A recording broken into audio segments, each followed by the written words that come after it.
This is your USMNT Abroad weekly update from April 27th to May 3rd of 2021. Hi, if you're new here, I'm Filippo, Tactical Manager, and welcome to Tactical Manager TV. This is our series where we update you every Monday on how USMNT players did abroad on the previous week or previous weekend. We're going to go through transfer rumors, transfer updates, and each single performance in the most summarized way possible. So if you do like this type of content, make sure to subscribe to the channel, hit that notification bell, and the like button because it truly helps us and we've been growing very fast. Thank you everyone for the ongoing support, really. Thank you everyone, all of our old viewers and even future new viewers right now. With all that said, there's a lot to talk about in this episode, a lot of celebration going on with all the trophies the Americans are winning abroad, which many have said they're not important for the US men's national team. I have a counter argument to that, which I'm going to talk about in the video. These trophies are very important for the US men's national team as well. Now, I have had discussions with a couple friends this week, and I'd like to know your opinion as well in regards to these two questions. It's one topic, but two questions. One is, who is the best USMNT player currently? The other question is, who is the USMNT player that has the highest ceiling, the highest potential currently? And you know, the answer to both questions could be the same, so let me know down below. Best player currently and highest potential. Maybe I'll tell you my answer in the comment section. I'll think about it. I do have answers for that, but I want to hear yours without my influence. And thank you OneFootball for sponsoring this video and Tactical Manager TV on the month of May. Thank you very much. OneFootball is the perfect soccer app. I love it very much. It helps me a lot with this series to keep me updated on all the USMNT players playing abroad, their stats and their performances, along with me watching them as well. But honestly, this app is a savior. So guys, I'm putting the link down in the description. Make sure to download the free app on your Android and iPhone. It's free and you would be really helping us from Tactical Manager TV, independent creators. So once again, thank you OneFootball for sponsoring this video. And hey, it's called soccer. All right, now that we finished the promotion, let's roll the episode.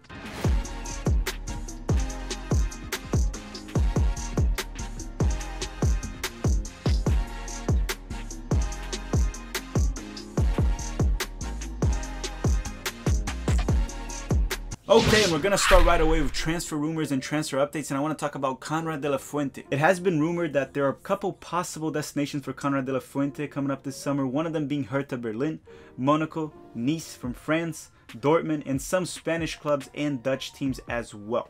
So another update on that is Barcelona is not willing to sell him forever. So in that sense, they're willing to sell him and have a buyback clause. They're also willing to loan Konrad de la Fuente. That means they still believe on his potential.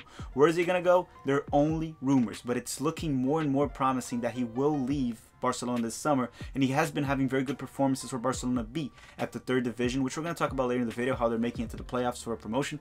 But this is the transfer update on Konrad de la Fuente. Let's go to the performances. I'm going to start with Christian Pulisic. On Tuesday, Pulisic started and played 66 minutes for Chelsea at their 1-1 draw with Real Madrid for the Champions League semi-finals. Pulisic scored Chelsea's goal, becoming the first American to ever score in the semi-finals of the Champions League, and he had a great performance as well. The only player in that game that had a better performance than Pulisic, in my personal opinion, was Conte. So Pulisic was pretty much the second best player in the field that game. Very good performance despite leaving at the 66th minute. And he was also named for the Champions League Team of the Week. Now on Saturday, Pulisic stayed on the bench a full 90 minutes for Chelsea at their 2-0 win over Fulham against Anthony Robinson. And guys, we're going to have a watch along this Wednesday for Chelsea and Real Madrid for the Champions League. Pete from 11 Yanks will be at the channel as well, so we can watch Pulisic play and hopefully make it to the Champions League final. So don't miss out that on Wednesday. Alright, now Weston Mckennie. On Sunday, Mckennie started for Juve and played 84 minutes at their late 2-1 victory over Udinese. His passing was okay, but he did not play very well in my personal opinion. He lost the possession several times, lost almost all of his ground duels. It just doesn't feel like he's 100% yet. You know, that hip injury he had a couple months ago, it's probably still bothering him. Mckennie just hasn't looked the same in the past few games, but I'm sure he'll recover from it, and next season he'll be back to normal for sure. Probably not this season. Hopefully he's recovered for the Nations League though in June. Okay, now Gio Reyna from Borussia Dortmund. On Saturday, Reyna started for Dortmund and scored a brace at their 5-0 win against Holstein Kiel, which somehow this team was the team that knocked out Bayern, and they lost 5-0, but okay, this is off topic for this video. Reyna was subbed off at halftime when the game was already 5-0. That denied him of a hat-trick, but he was still the highest rated player in the field, and Dortmund is now heading to the German Cup final versus RB Leipzig. And guys, Reyna is just 18. Holy smokes, what this guy can do at age 18 already.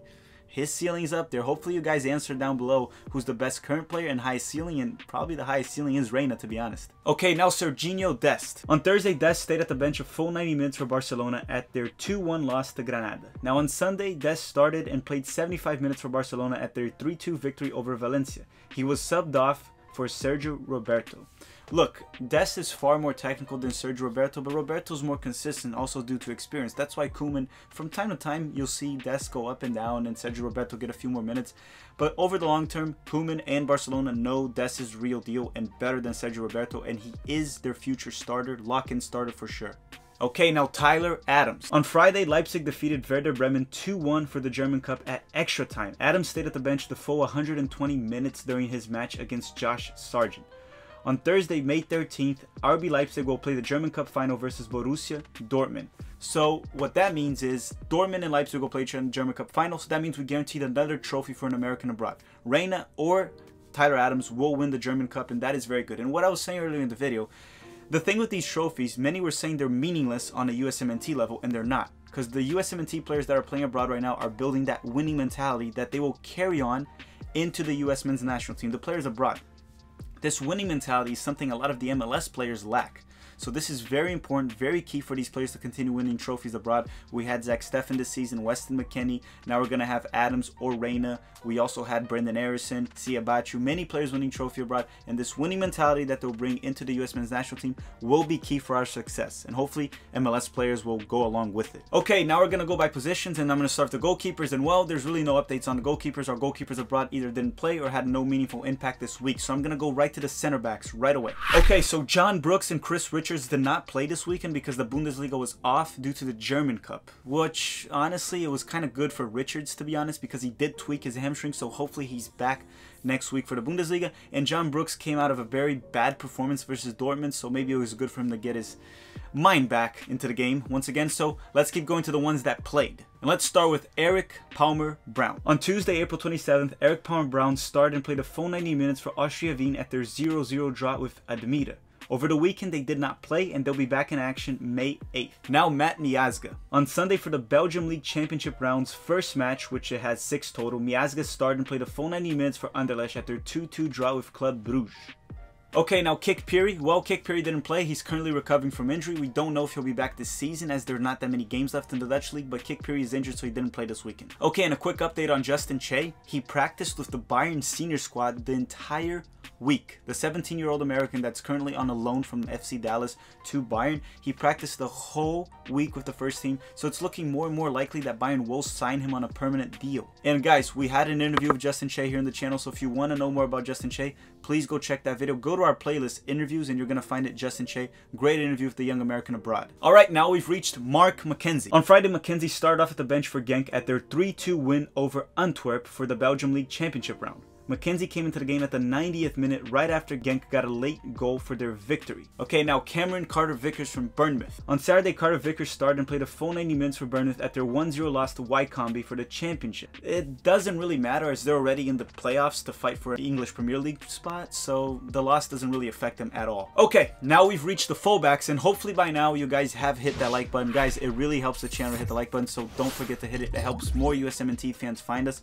so please do it right now. It takes 1 second. It's free and it really helps us. So thank you very much. So let's go to Anthony Robinson from Fulham. On Saturday, Robinson started and played a full 90 minutes for Fulham at their 2-0 loss to Chelsea. Fulham played 4-defender formation and Robinson did, well, he did just fine. Better than usual on defense. He almost scored a beautiful goal after the ball was stolen by himself, and he hit a beautiful shot for a wonderful save by Mendy. He did get caught off position on the beginning of the play for Chelsea's goal, but besides that, he did fine. On a sad note, Fulham is pretty much relegated at this point, and they will probably play the championship next season. I don't know if Robinson will stay or not. As of now, there's no rumors, so yeah, as of now, Robinson will be playing the championship in the next season. Okay, now Reggie Cannon from Boa Vista. On Saturday, Cannon started and played a full 90 minutes as a right wing back for Boa Vista at their 3-3 draw with Santa Clara. Boa Vista continues to fight against relegations with 4 matches left in the league. Yeah, they're in the relegation zone, 2 points away from leaving it. Now let's go to Mathew Olasunde. On Tuesday, Olasunde started off the bench for Rotterdam at their 1-0 loss to Brentford for the championship. Olasunde came into the game at the 76th minute. On Saturday, well, He stayed at the bench a full 90 minutes Saturday, so there's no point or even reporting that game. Osasuna didn't play at all this weekend, just sat on the bench. Okay, let's talk about Bryan Reynolds from Roma real quickly. So they played Manchester United midweek, and he wasn't part of the roster because he's not registered in the Europa League, so thank goodness he wasn't part of the 6-2 loss. Over the weekend, he stayed at the bench a full 90 minutes for Roma, which is understandable. He did very poorly when he played a couple weeks ago, actually, not earlier this season. So he could be being protected by their coach currently, and maybe next season we'll see more minutes from Bryan Reynolds. They don't want to burn him out, essentially. So I understand it. He's still adjusting to the Italian league. He's learning. He's been practicing and gaining experience. Maybe we'll see him play next season. We probably won't see him get many minutes with the very few games left this season. Another quick update is on DeAndre Yedlin. He did practice last season with Galatasaray, so he's almost fully recovered from the ankle injury, but he did not play. He wasn't even with the roster for the 2 matches they had last week. So let's keep going now. We're going to go to the midfielders. Alright, and for the midfielders, let's start with the player we always start with, which is Yunus Musah. On Sunday, Yunus Musah stayed a full 90 minutes at the bench for Valencia at their 3-2 loss to Barcelona. They did go with wingbacks rather than wide midfielders, so for that reason, I could see why Musah did not get any minutes for this game. Quick update on Johnny Cardoso, because I don't want you guys to think I forgot about him. He didn't play any minutes for Internacional last week. They played a Libertadores match in the semifinals of the state tournament, and he didn't get any minutes at all. Miguel Angel Ramirez, their manager, has said that he wants to prepare him to be a starter, but he hasn't been getting many minutes this season so far. Cardoso is going through a rough patch, which is normal for young players. Hopefully he can pick it up very soon for Internacional. Alright, now a player that was pretty good this weekend, Brenden Aaronson. On Wednesday, Brenden Aaronson started for RB Salzburg at their 1-1 draw with Wolfsburg. Brenden was subbed off at halftime for Daka. Brenden was not having the best performance, to be honest, for that match. However, on Saturday, he played 89 minutes, scored a beautiful goal for RB Salzburg at their 3-0 win over LASK for the Austrian Cup final. Another trophy for an American broad. Congratulations to Brenden Aaronson. Congratulations to Jesse Marsch as well, which, you know, Jesse Marsch is going to be heading to RB Leipzig next season. We made a video analyzing Jesse Marsch's tactics and everything to expect from him in Leipzig, so you might want to check that video too. It's very recent at the channel, so go check it out. Congratulations to Marsch and congratulations to Aaronson for winning another cup for an American abroad. Alright, now Taylor Booth. On Tuesday, Booth started and played 88 minutes for Bolton at their 0-0 draw with Reed. Okay, now Julian Green. On Wednesday, Green started and played 56 minutes for Fürth at their 3-2 victory over Sanderhaus for the 2nd Bundesliga. Fürth sits in 2nd place, 5 points ahead of Hamburg at 3rd place with 4 matches left.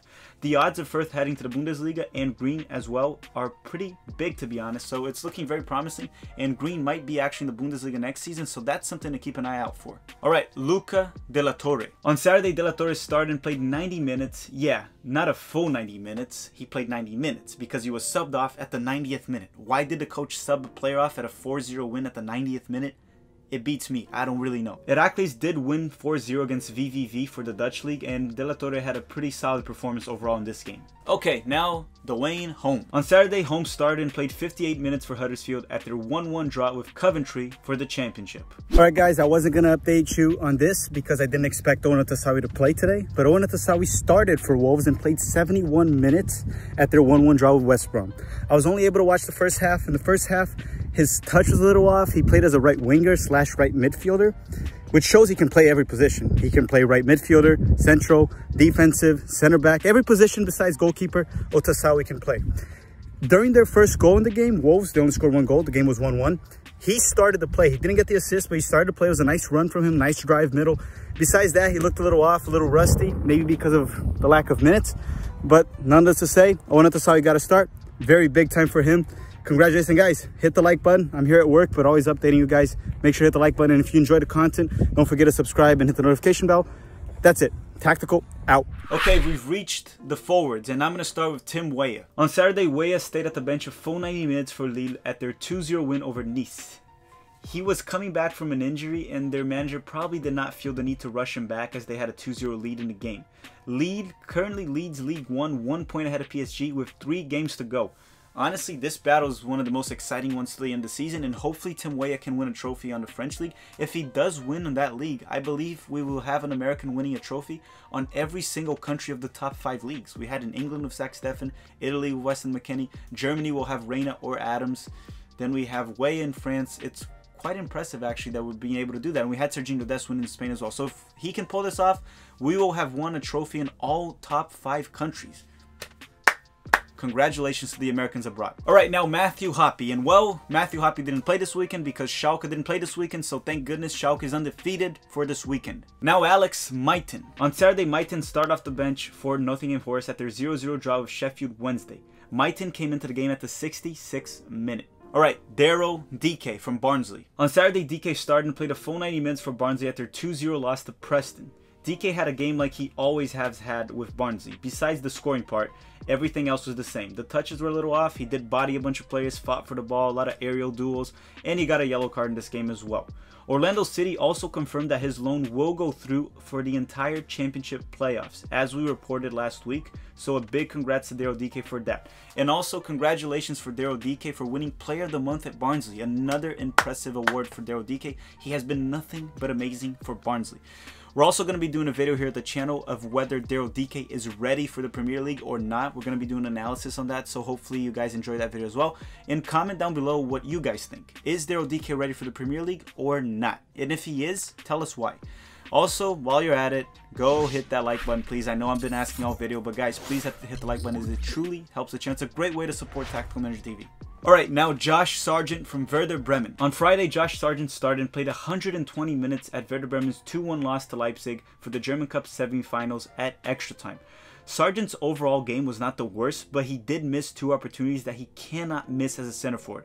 With that said, I have to say he had a poor performance, especially due to those missed opportunities. Just not good. Josh Sargent has to be better in the finishing. You're a center forward. You got to score those goals. You can't miss those chances. Alright, now Siebatcheu. On Sunday, Siebatcheu started and played 66 minutes for Young Boys at their 2-1 loss to Servette. Okay, quick update on Conrad de la Fuente. De la Fuente continues to score and play well for Barca B, and he has helped Barca B qualify to the promotion playoffs of the Spanish 3rd Division, along with the transfer rumors I already talked about earlier in the video. Okay, now Tyler Boyd from Sivasspor. On Thursday, Tyler Boyd started off the bench for Sivasspor at their 1-0 win over Yeni Malatyaspor. He came to the game at the 62nd minute when the game was 0-0. Also, at the time of the recording, he does play this Monday. I haven't been able to watch the game or to report on it. Hopefully he does something big. Hopefully he scores. But he does play on Monday as well, and by the time you're watching this, he probably already played. Okay, now Haji Wright and Emmanuel Sabi. On Sunday, Haji Wright and Sabi faced each other, and Haji Wright's son Nerjeski came with a 2-0 win over Odesi from Emmanuel Sabi.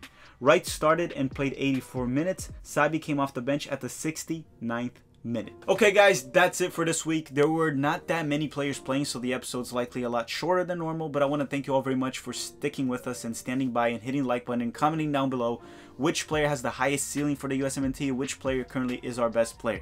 Now I'm going to go through a quick list of players that I normally cover but they probably didn't play or didn't have any impactful minutes this week.